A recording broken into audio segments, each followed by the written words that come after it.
silky voice. Welcome to this episode of Fantasy Lit ASMR. There's a drawing on that one. It is. I am your moderator, James Small, and we have a wonderful panel of authors here for you today to talk about power fantasies, why we love them, and why we sometimes have to rein them in a little bit. If we could go ahead and start on this end. Oh wait, we'll start with you, and hopefully we get He might be a little sick. Okay, well, we'll start on this end. That's really cool. All right. Hello, everybody. Hello. Welcome to AA. My name is Jeffrey Falcon-Logue. I am a author of 10 years. I primarily write Dungeon Core lit RPG, where the dungeon is the main character. My series are Slime Dungeon, Bio Dungeon, Hungry Dungeon, Station Company Core for the Sci-Fi, and I am selling books at the Shadow Alley Press on the second floor in the vendor hall. I'm happy to be here. My name is Jay Zicardio, Books. And I have no neck. Books, yeah, sorry. I fucked that whole thing up. I'm Rose. I write as TJ. TJ Reynolds should have probably been on the panel or on the program too, but that's okay. Come say hi after. I have books to give away. What do you write? I write Eternal Online, The Guild Core, First Fist, The Twin Realms Apocalypse, and I write a lot of smut under Atlas Kane. Let's go. Sorry. I thought. Wow. Were you going to skip me? I was going to skip you. What? I had a lot of alcohol. Oh, like right before the panel or last night? Every panel. Oh, that makes sense. Okay, yeah. panel. Jeez, what panels are you going to? Those sound like... Good ones. Yeah, apparently. Yeah. Is Siska here? I need to file a complaint. Why are there bottles under the table? Oh. It's because he was supposed to be sitting over there and Rose switched all of us, so your bottles are over there. I did have the Dragon Con bourbon, which is distilled here, so if you haven't got one before you leave, it's worth it. I'm more concerned because one of us introduces as AA and you're drinking it, so... Hello, my name is Robert. Hi, Robert. Thank you. That's never not funny. Hi, everybody. My name is Bryce O'Connor. I am 1 day sober. I'm best known as the CEO of a company called Wraithmarked Creative. We do special editions of a variety of projects from Aragon to Legends and Lattes to stuff like my own. On this panel, I am better known as the author of the Warforged Stormweaver series, which is progression fantasy about a kid who's going to be a god one day and he just doesn't know it. And I also have free books because they're fucking bricks and I don't want to take them home. So come find us after and Rose and I will fight over who gets books. I only have like 6 though, so just be aware. When does the next one come out? Yes. 1 second, hold on. That's a paddling. I'd like to remind everyone that the first row is a splash zone. That's Luke. Don't fight here, so you're okay. Fair. Hey guys, I'm Robert Ross. I write under Robert W. Ross, and you can. I usually write in fantasy and also in near future sci-fi. Although I have 2 paranormal romances I wrote against my will. Long story there. So really glad to see everybody here. Look forward to a great panel. Also, if any panelists need a lozenge, I've got some cough drops. Yeah. Yeah, here you go. Baby turn. What a great crowd for a Monday. Oh yeah, no, love y'all. All right, so power fantasy. Yes. Do I actually need to explain this one? Y'all are here. All right, power fantasy is what lonely people read, and no, okay. It's about reading stories about characters primarily getting stronger, being awesome, being badass. But sometimes we need to rein it in a little bit because no one just wants to read about like a badass always getting everything he wants all the time. He's got to have a little struggle, just a little bit. So, Itty bitty living space. yeah, just a little bit. So, sometimes we have to rein it in. And so that brings us to our first question. When you're reading/writing, what are the red flags that tell you that the power fantasy is going just that little bit too far? Starting with me or starting with them? Let's start with Robert Ross. Well, I think this was the original problem with Superman, right?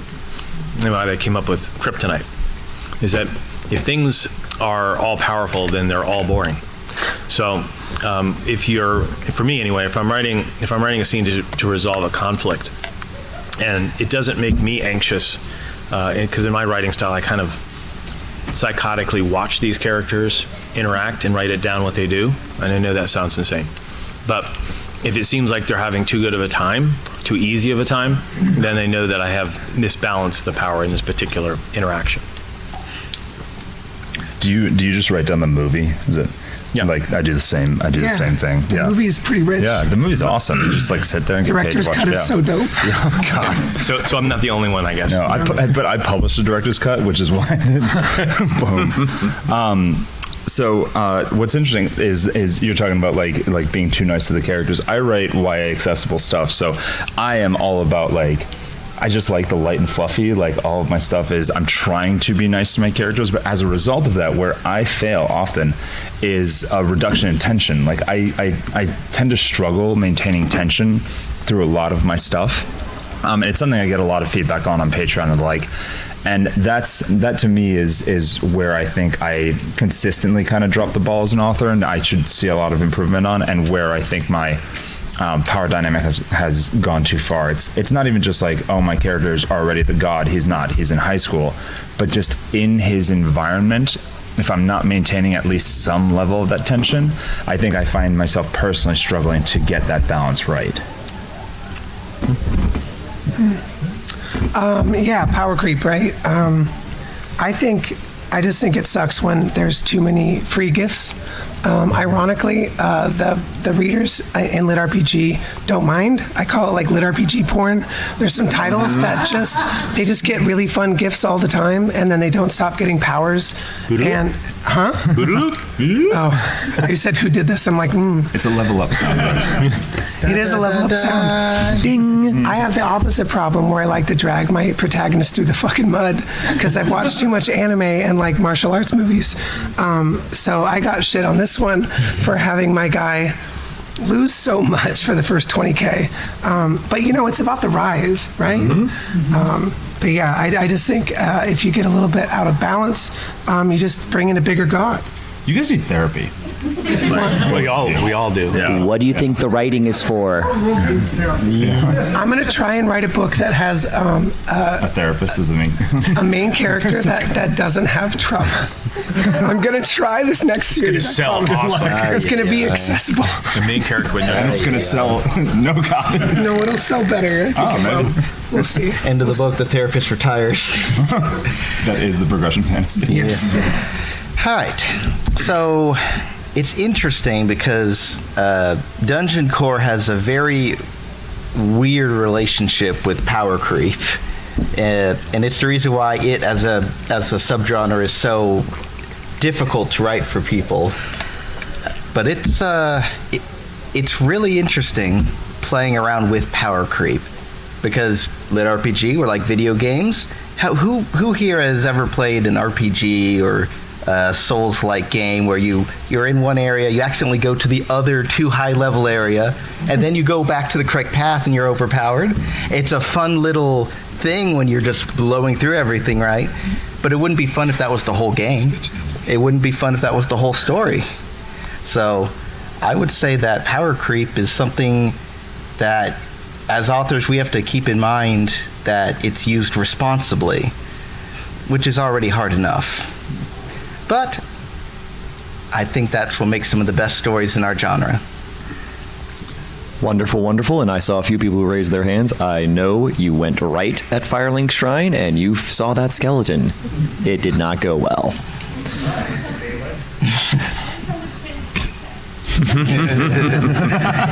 I'm in this picture and I do not like it. All right, so. Into it for my drinking problem. So it's often more interesting. So we love seeing what characters can do, but oftentimes it's more interesting to know what they can't do. Oh, yeah. And as they grow in power, we tend to see that some of those things they can't do kind of fall to the wayside. How do you keep limitations present and pertinent as the power continues to grow? So it's really easy during your book one, where the world doesn't exist and you can play around with the rules of things. You have your mental or your physical world Bible or your Excel spreadsheet or this, that, and the other. But definitely for the sequels, you have to start keeping in mind that you don't lose track of things. It's not just power creep. Oh, what if I had a thread? I don't pull on the thread. And we might forget, but you guys don't let us forget. You guys ask us, hey, what happened to the sub-love interest? Or what happened to the foxes and the squirrels that kept popping up last book? So it's very important, I think, that for pacing, we have this general idea of 1 string, 2 string, 3 string, leading up to a good final product, but then that we continue it for the rest of the series. That was the transition? You ended on an up note. That's confusing. Because he expects you to take it straight to the floor. And Jeff it wasn't even Flacken, what the iambic fuck? pentameter. Listen, I gave you a string, take it. I forgot what you said out loud. That happened. I'm going to do my own thing. You got to nerf your own characters. It's so weird. I got a cool ability that I've got coming in my upcoming series called Bunny Girl Exploits, and she unlocks the feet system, which is a foot joke because she has big rabbit girl feet, and that's not her favorite thing. But it's like feats, like great acts, and she's sort of a fangirl of the heroes of old, and so she gets to sniff out different quests where a hero has set a record on like killing all the rats in Old Man Granger's dungeon in like 1.6 seconds. So she has to beat that feat to get powers, and it's going to be super fucking OP. But I'm working really hard on nerfing it, and it's not easy. I want her to be OP, but yeah, it's just all about like trying to shackle down in different areas. Like there's going to be different tiers to the feats, so not all of them are good. So she's going to get a bunch of cool things, but some will suck. She's going to get some moldy feet. She's gonna no moldy feet. Happy feet? Athlete's feet. New meaning to the There's term gonna be a lot of feats foot of jokes. strength. I was gonna go more pervy, but yeah. No, I would have preferred a better transition. Can you, if you're going to give him shit, then What I meant was athlete's foot. no. But It was the pitch. That's all he gave I'm a me. former PT. I gave you a string. You gave him a foot. Dude, she gave me a moldy I don't foot. listen to what anyone else says.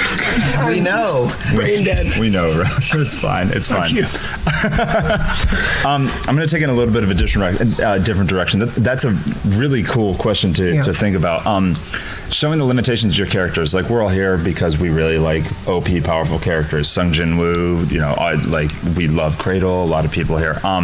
And one of the things that I find about the stories in the space that I really, really like is that there's more than just the main character. Love the main character. We're here for the numbers going burr with the big guy or the big girl doing the thing that they want to do.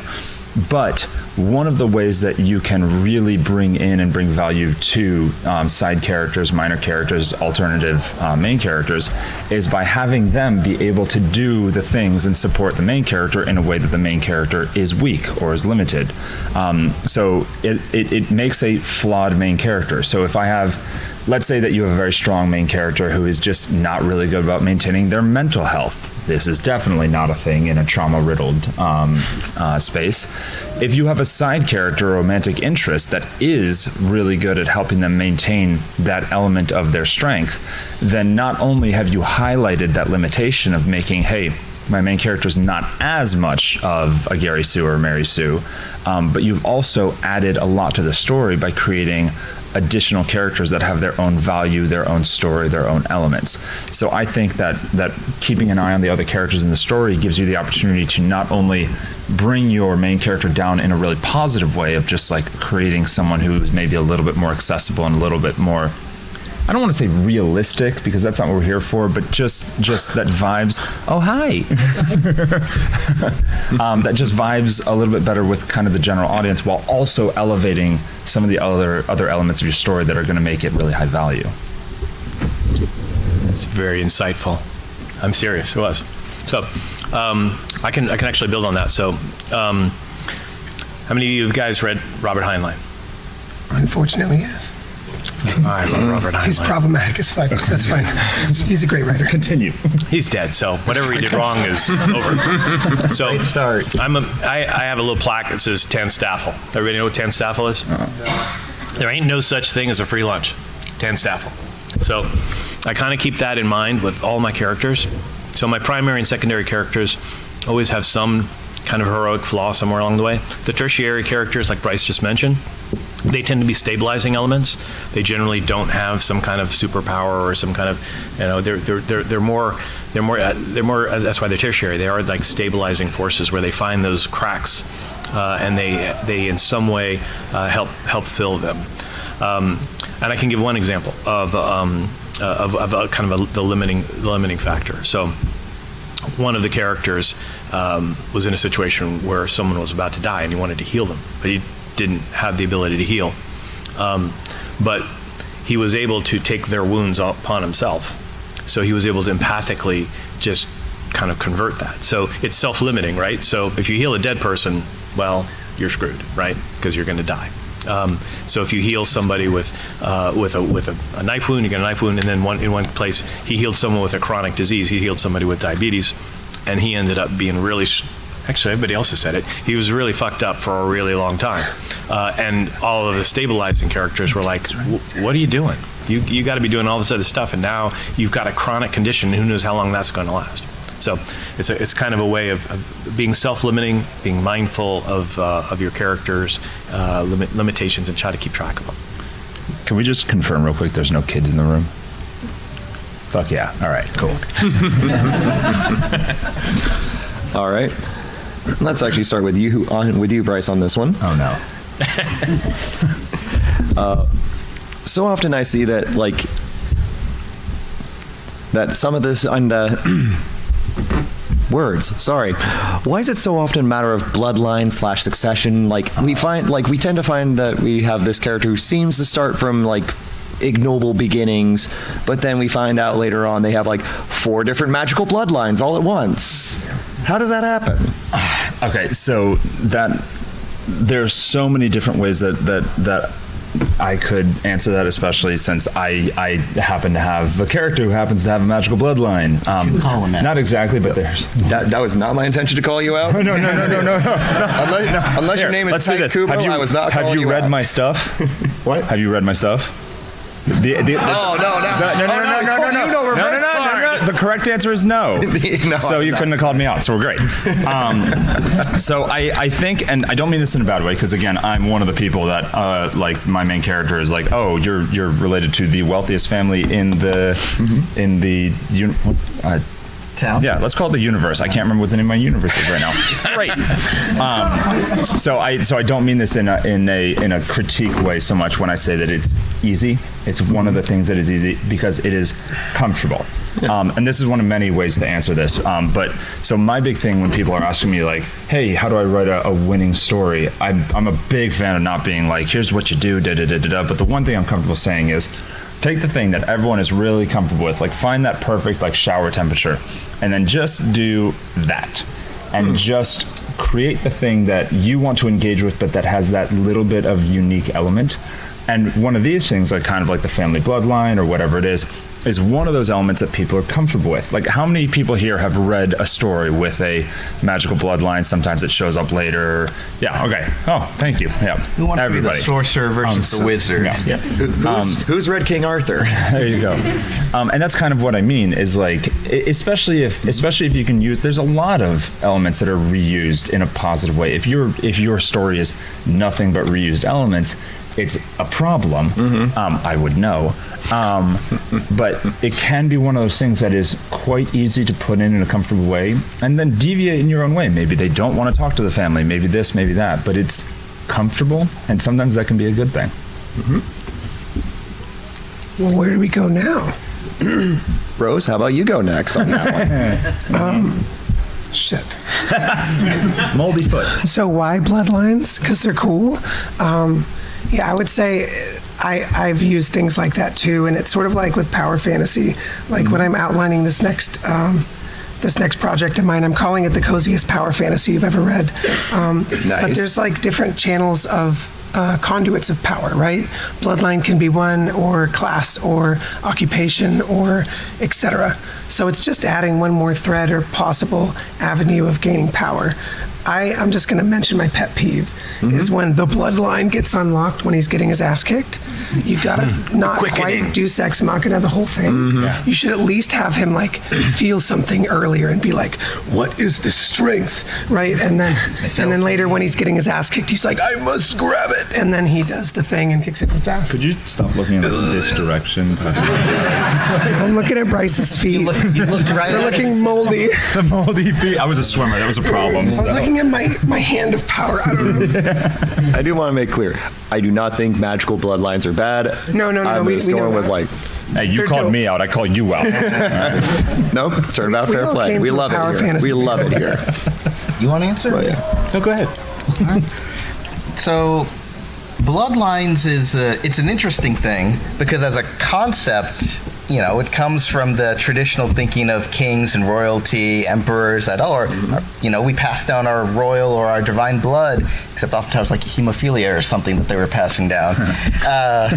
So there's a historical precedent, but pretty much in the modern world, a bloodline doesn't really matter so much beyond the concept of family or, inheritance if you happen to be very wealthy.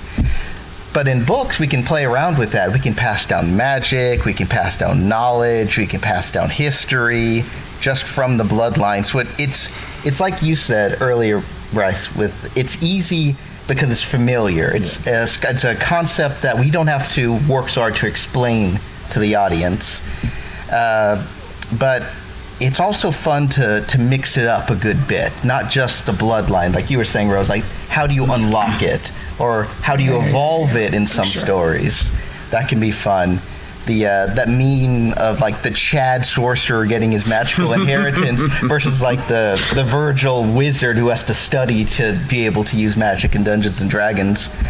But it just really depends on what kind of story you want to tell, because if you do that, that sort of pushes you in one direction, and if you don't do it, that pushes you in another direction, and they're both good stories. So are there aspiring writers in the audience? Are there folks that are, wow, okay, Hell yeah. cool. There we so, go. So I guess let me answer it from that point of view, is that I don't think there's a whole lot of bad tools, right? There are a few, right? Some of the, I'm not even going to go into what the bad tools are. There are some bad tools, but for the most part, it's how you assemble the tools and how much you rely on them that makes for a good or bad story. Because, for example, let's see, there's a person who had a bloodline and they're the chosen one, and then they became something really powerful and they destroyed the bad guy. Well, gosh, that sounds like everything. But it also sounds like Harry Potter, which was awesome, right? So how did she assemble those tools in a new and unique way that brought us into a universe? So that's kind of what our job is to take tools that we develop over time. So if you've read some of my first stuff, which is not published under my name, is complete and utter shit. So why is that? I chose wrong tools, I assembled them in the wrong direction, I paced it wrong, I tried to do everything possible wrong so that my wife could tell me I should never write for a living. And then 10 years later, I got better at it, right? So it's really a matter of taking those tools, assembling them kind of in the right direction, figuring out how much you rely on each one of them, and then craft it around characters that people really love and care about.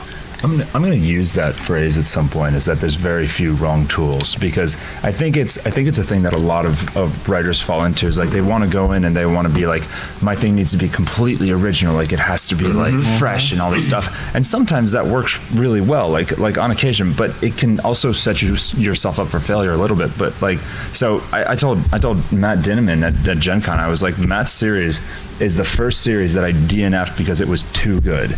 It was affecting my own writing while I was reading it. And if you think about Matt's series, it is a very comfortable concept. There's a lot of things that are not entirely original about it. Like there's a lot of things that are reused, but they're reused in such a positive way with just like a touch of freshness that it's very comfortable while also still being different enough that it feels really fresh. So I'm gonna use that from now on. That's a really good phrase. 100%. Deal. All right. Actually, you know what? This is a series that makes money. It's already done. All right, yeah. Actually, I'm going to break my rule.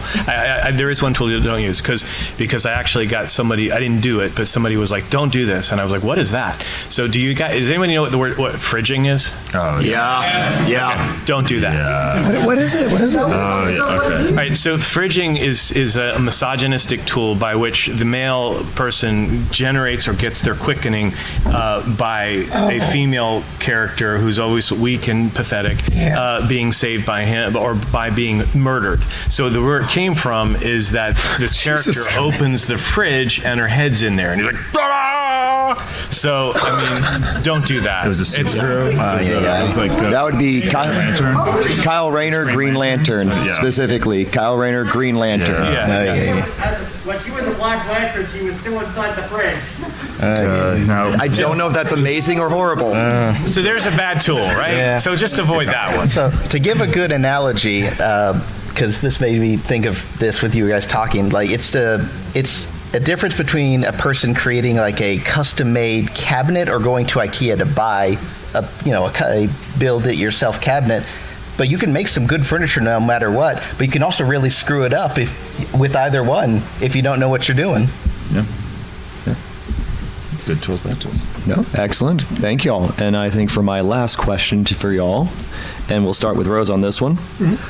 What's your guilty pleasure power fantasy story? Like it could be a show, book, movie. Like what's that one where it's not the best writing, but by God, I love it. Like for me, it's Bleach.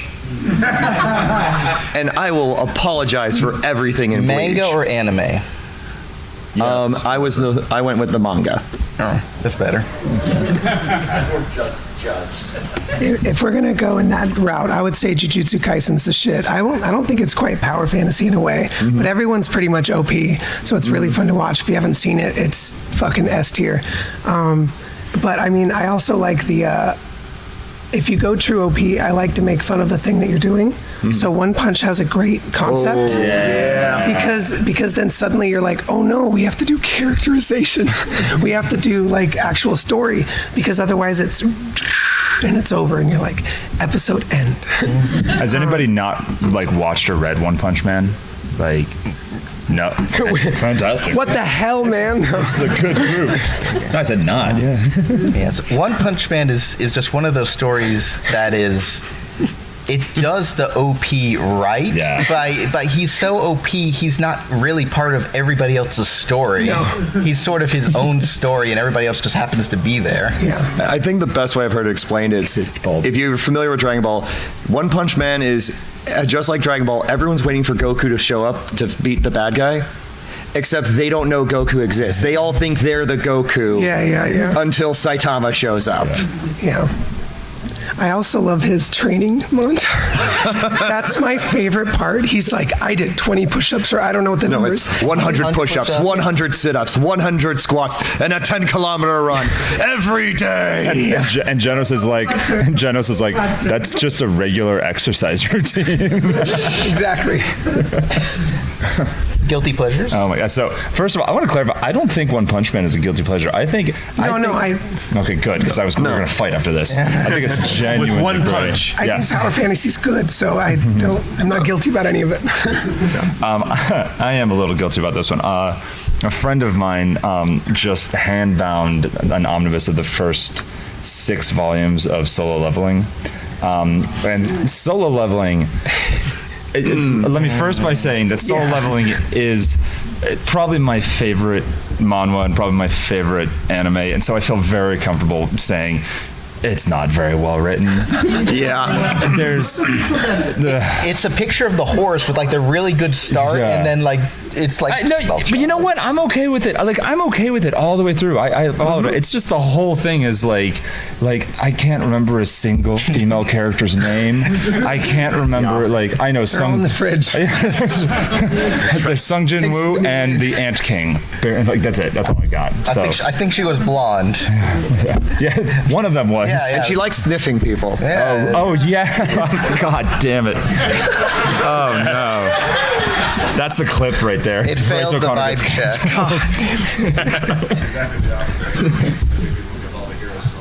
Well, she likes sniffing one guy. Just That's all you need. I think that's fair. There you go. so that's guilty.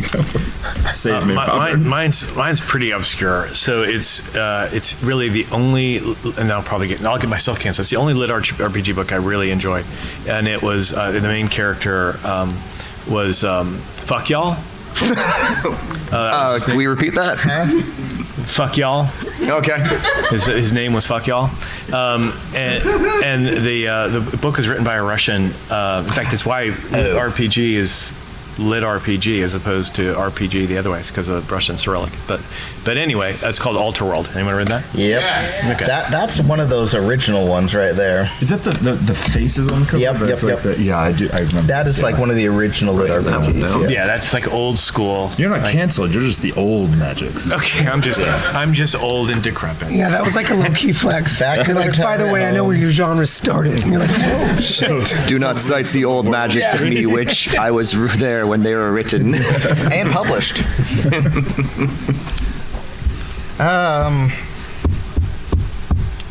Falcon's like, you got all the good ones. Like, I mean, yes. I typically don't read OP's. Wait, what about this? What about, and now Jeffrey? That's the old, that was the same, I was resurrecting the joke then. Fuck. I'm so sorry. All right, into the rum you go. Sorry. I'm just trying to think, because my two favorite series are One Piece, which is a guilty pleasure just because of how long it's existed, I suppose, and then Poor Man's Fight, which is just a really good story, so not guilty at all about that. I would say more like roguelikes are my guilty pleasure, which I guess technically are kind of power fantasy game. I mean, this can be a game. It can be a book. It can now be a you movie. clarify it. I you said didn't say show, that book, before. movie earlier. What do you put? Oh, it's in parentheses. Okay. And I literally, we can roll back the tape. I don't recall this being said. Just I also have the memory of a goldfish. but Changing I'm- my answer. It's now Skyrim once I open the console. There we go. Fine. He's a doctor. Come on, guys. All right, but like Tiny Rogues is a really, it's my guilty pleasure, right? When I'm avoiding writing, I just play the game, and in 10 levels, right, I've destroyed 10 bosses, and I've got a strong dex, strength, or magic, or whatever. You're what? It's a video game called Tiny Rogues. I got it. Yes, that's my guilty pleasure for OP. I can be OP in 40 minutes, and then I'm done. Have you seen that advertisement? Yes. Oh God. All right. Now, since we've opened the floor to onto other forms of media, does anyone want to quickly give a second round on that, or? So if we're opening it to video games, I think I have to say it's a guilty pleasure because of how much I use it to avoid writing, which is Elden Ring. Yeah, that's fair. That's fair. My two chronic injuries are due to video games and anime, and Elden Ring is responsible for maxing out my my doctor's principle. So Yeah. All right. And with, Yeah, no, mine's mine's Skyrim. You just open it up, put in the mods, put in the console how much money you need, You like facing down Thomas the Tank Engine flying from the sky? the whole thing, and then all the characters. Like, why? How does that bikini armor work? I don't know. It just somehow. I guess you don't get hit in between the spots. They're magnetic. yeah, it's magnetic. It's magnetic armor, obviously. Jeez. I don't know. I wanted to think of a movie, but I can't. I mean, I kind of go with I like movies. I kind of go with Priest or Blade 2. Priest is a good one. Yeah. Yeah. Not Velocipriest, right? No, we're talking post-apocalyptic, vaguely Christian priest hunting down vampires. Wait, vaguely Christian priest? What other kind of priest are you thinking? Vaguely Catholic. Yeah. He's vaguely Catholic. Okay, that's good. Oh man. Movies. That's a whole different genre. He does this when he nukes But- bosses, and that's it. All right, but with that, I think we'll move to audience questions. You're so ready. All right, this gentleman will be walking around with the mic. He's really excited. Yeah, you You want to have them line up? Always excited. Thank you very much. Appreciate it. Sorry about dunking on the highlight. The timing was short. Nope. No. I wanted to make sure she Not could. my dad. So I've gotten to thankfully enjoy all of your books, but wanted to know if you were introducing someone to your personal works, where would you each recommend someone start? Because I kind of just dove in randomly with each of your various series, and that did not work well when recommending them to my friends. Any recommendations from yourself? Do you want, which one of us do you want to start? Just point them out. Let's start on the left, because I started with Bio. All right, on the left. Moving on to Guild Corps, before moving on to War Form, before moving on. Oh, you don't get to avoid that. You're starting this one. All right. I write Dungeon Corps, where the dungeon is the main character. So I would say a good start for me would technically be Bio Dungeon, because it's a technical prequel to Slime, but you don't need to read one to read the other. More along the lines that it's a good Lord of the Rings plus Osmosis Jones story. And that for today, I'm selling them. I'm sold out at the Shadow Alley Press booth. Sorry, that's why I was late. I was selling the last one. You can find my books on Amazon, all 20-ish of what I've gotten out there. And you can find all my other stuff that I am selling at the Shadow Alley Press booth on the second floor next to the escalators.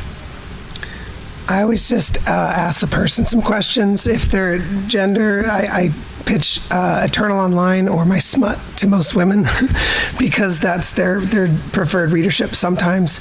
If someone really likes epic fantasy, I point to like First Fist or my Guild Corps series. Yeah, I think it's just very individualized. I just try and find what they want, but Bunny Girl Exploits is going to be the best. So 2026, let's go. What? Oh, yes. I'm sorry. I should have just let it hang there. I don't know why. No, it would have been so sad. Oh my God. I'm sorry. I will die on the hill that that the book Aching God by Mike Shell is better than anything I've ever written, and it is very underappreciated. It's a dungeon crawler epic fantasy. So if you want to find my stuff, you can Google me. But Aching God by Mike Shell is a book that needs to be read by more people. So go read that, and then if you like that, Google me. So do you prefer fantasy or sci-fi if you had to pick the two? I tend towards the sci-fi side. Okay, but so I love your fantasy stuff. So I actually finally, because so many people told me on Patreon that I was being an ass not to do it, I'm slow, but I'm not completely an idiot. Have a list of what to do, how to read them in order. Because all my books interlock in a common universe, so they tend to have cameos and so forth. So the direct answer for you would be for this book, Trinity's Children, for the sci-fi, and then Power Renewed for the fantasy, and then you can see the list for bringing them together. If you start with the Trinity's Children, you will notice that Power Renewed was written 10 years earlier, which means that it isn't written as well. Funny how that works. Mm-hmm. Yeah, which makes me anxious, but no one seems to notice, but I do. I'm like, the chapter is too long. Too many that's. Holy shit, who wrote that? I did. Oh God, I hate the that's. I feel like I'm an idiot and a cheese. I am in Go this. back and count them all like. I am in this picture, and I do not like it. We're good. Hate it. Okay. Thank you. Hell yeah. Nice reflex. Next question. Thank you, sir. We have yeah. We'll go you in the gray cloak, and then the individual. Yep, you after that, And then him over there. Yep. All right, thanks. It took me a second to remember what my question was. Sorry. So something that I've seen a lot in terms of overpowered stories is to give the protagonists a problem that, for all their power, they don't have the right tools to solve, such as a character who can like blow away the strongest monsters with a single energy beam is suddenly thrust into politics. Yes. In terms of conflicts such as those, what would you normally turn to for giving your character a new avenue of shit that they need to deal with? Excellent question. Really good question. Yeah. The common thing for that is if you're a hammer, every problem looks like a nail. And you can write some characters like that. I'm pretty sure Murder Hobo is kind of in that direction. However, this is where, like Bryce was saying earlier, with your secondary and tertiary characters, your other helpful people, because we as humans, social animals, we build up on each other's strength. It's a great opportunity to bring in, why is this person relevant to the story, even though they're not the main character? Or alternatively, how does this person unlock new interesting things in directions for the story to move towards? Since my answer was stolen from me, that is actually exactly what I was going to answer. Is that every problem is an opportunity to improve the quality of your story, your character cast, and stuff. I'm also going to throw one at you that I think a lot of people don't consider. They don't have to succeed. Like, there are infinite opportunities to create moments of tension, of horror, of drive, of just loose threads that maybe you come back to in a while, that your character doesn't have to succeed. A failure early on, or a failure early on can be a common thing in a progression fantasy space, but a failure mid series, a failure at the end of the series, can do a lot to change the pace, to keep the tone in a place, to increase the sort of Damocles. I can't remember the stakes. Yeah, the tension. So if you're trying to solve it and you don't want your main character to solve it, your cast of characters is great, and also consider maybe just having them fail. Yeah, failing is a lot of fun. I would say that we would know. Yes, so many times. So some of it depends on whether your books are more character-driven, dialogue-driven, or they're environmentally driven. Because sometimes environment, you can't really necessarily fight too well against an environment. You have to you have to judo it, kind of go with it, use its energy against it. But with characters, I found that if you know your characters well, you spend some time with them and you figure out, because most good characters are kind of a complex weave of light, dark, good, bad, different things. And so I have a character who is he is he is a hammer, everything's a nail, right? But he's got a complement of people around him who continually remind him that is in fact not the case. And then there's others that are similar but different. They have a singular approach to things. Those I find are less interesting than the characters that your audience isn't really sure how they're going to react or how they're going to try to problem solve. And when they try problem solving in a way that's not something that they're very good at, watching them fail is a really interesting thing for your audience. Yeah, that was really a great question. Are you one of the aspiring authors? Sorry, I'm going to warble up here. I'm also not sick. I just started this at day 2 because my voice sucks. It's pretty sexy, I think. Wow. There you go. What? Hey. I should talk like this. Remember, this is the fantasy lit. You should. It'll help. I'll just continue sounding diseased. Are you? That's what he was going for. That's right. That's my kink. Are we going back to the fungal feet again? The moldy feet? Jesus You started this. We did introduce this. No, I didn't. I did not. This is your fault. We did introduce this as an ASMR session. No ASMR. Fuck. I'll hit someone in the face. Did you answer the question? Yeah, I'm trying really hard. only have an hour. Moldy feet, that's the answer. All right. Yeah, I love finding different avenues. That's the only way you're going to make something like One Punch fun, right? Is if suddenly you get a different avenue or a different arena that they're not used to. So politics, religion, and I'm autistic and ADHD, which means the combination makes me hyper social and hyper charismatic, or the most awkward fuck in the room. So social stuff is really fun. The story I'm working on, I've got ADHD main character and an autistic side best friend, and the autistic is so sweet and naive and just keeps bumbling through, and so she's trying to mop up her friend's mistakes and take care of her, and it just brings in a lot of tension and a lot of potential. So it's a good idea. I'm literally going downhill. Yeah, what is going on with that? I have talked too much. Get over there. I'm piggybacking off of yours. Hi there. I'm piggybacking off of hers a little bit. So this is a little less than a question, but more of a comment and a request to authors everywhere. Please include more politics in your stories. It's to the point where some stories break the suspension of disbelief for me because, like, how has this guy not been arrested yet?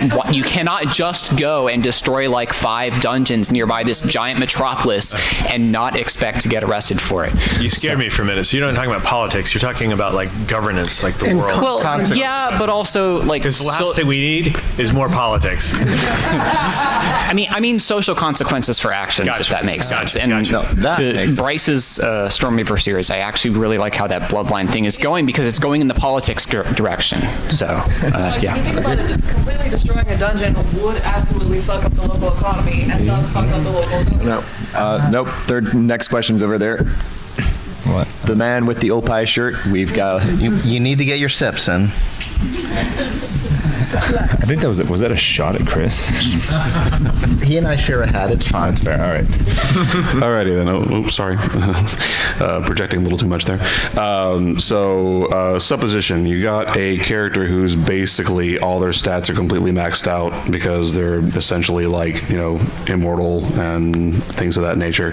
And they've been around so long they've learned how to do everything. So they really don't have any like normal flaws. That most of their flaws are just because they've been around so long that they've started developing like serious mental issues and loneliness and all the things that would come with being immortal and not being able to do anything about it, other than using side characters as like the primary focus of the story to, we're surrounded, we're all surrounding this big OP guy. How else would you show some kind of character progression for a character that starts off OP as hell and doesn't really have any way of not being OP?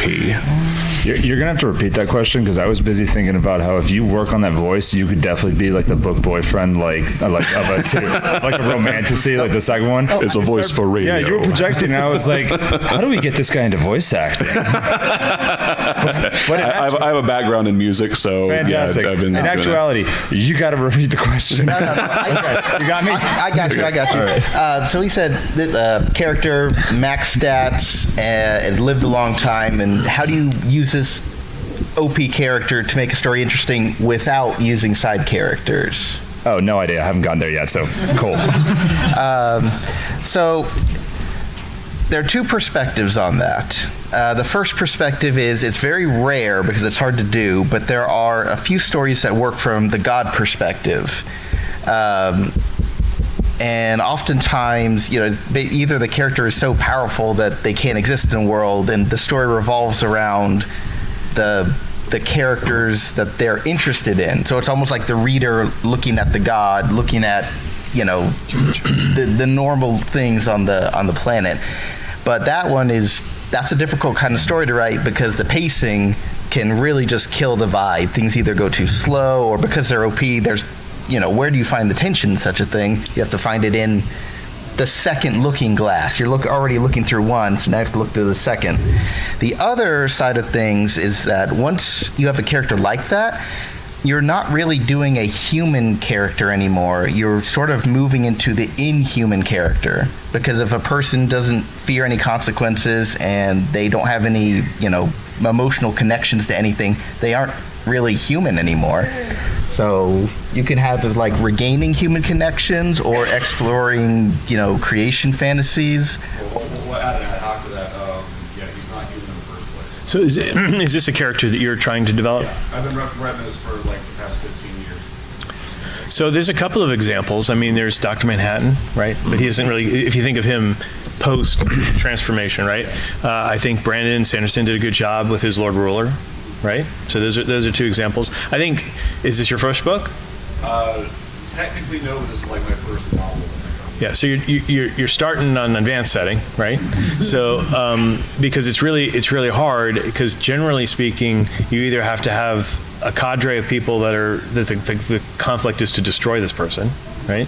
Or that person extricates himself. That's the Dr. Manhattan route. He's like, I can't deal. Technically, I employ both. Okay.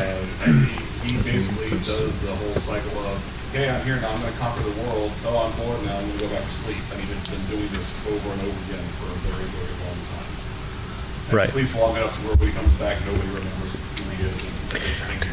The only thing I could suggest is the developing some relationship where he's intended to sacrifice, because an ultimate being can really only be destroyed by themselves. So that would be something that might be interesting to explore. That's an excellent suggestion for sure. I want what I had in mind it's been mostly just trying to fill the gaps in between, because I don't want it to be like, oh, he can do everything, so he's going to do everything. I think the only way that he keeps himself entertained is by living the vicarious state. Okay. All right. I do have some general advice. If a painter was painting a painting for 15 years, they might call him mad. So a good way to do when you're stuck in aspiring, I think that word is toxic as hell. If you're called to write, you are a writer. It's that desire. The whole writer's right thing, that's bullshit. What if the writer gets depression for 10 years and stops writing for 10 years? They're still a fucking writer. So if it's not as good as you want yet, write 6 other books and then come back. That's great Write advice. books, move quick. Art doesn't always need to be that long in process. I mean, still, like, it's going to be like 4 to 12 months or 18 months or whatever. That's a long time. So write them bitches, push them out. Write them bitches. Your neighbor. Sorry. I'm using That's the best advice we've heard all day. No, I'm not calling Bryce out. How many books do you have? Fuck. You're already a professional. You're killing it. We're going to go with you in the pirate shirt there, and then I think this may be our last question or second to last question, depending on what it is, because I want to give these people time to plug themselves shamelessly all over. Go ahead, Rick. So hopefully this will be a fun one. In the progression, in a lot of progression systems, you'll have the mentor character. What's your favorite way that either you have or you have seen the mentor character be removed? Yes. Oh, I like you. Can I go? I like you. Yes, you go. This is such a good, sacred, beautiful thing. Okay, my hero, I'm sorry, it's trash now. It's just so much filler. The first 2 seasons, seeing All Might give up his power and pass it on, God, I cried like a bitch. It was so fucking well done. My Hero Academia. My Hero. So when All Might passes on his strength. So when Master falls to save and or bequeath power to student, it's a very old trope, and it's my favorite. I fucking love it. So I always try to do it slightly different, but I treat it as sacred because I think it's a real thing too. And what? I'm trying to figure out what Alan's doing. Are you done?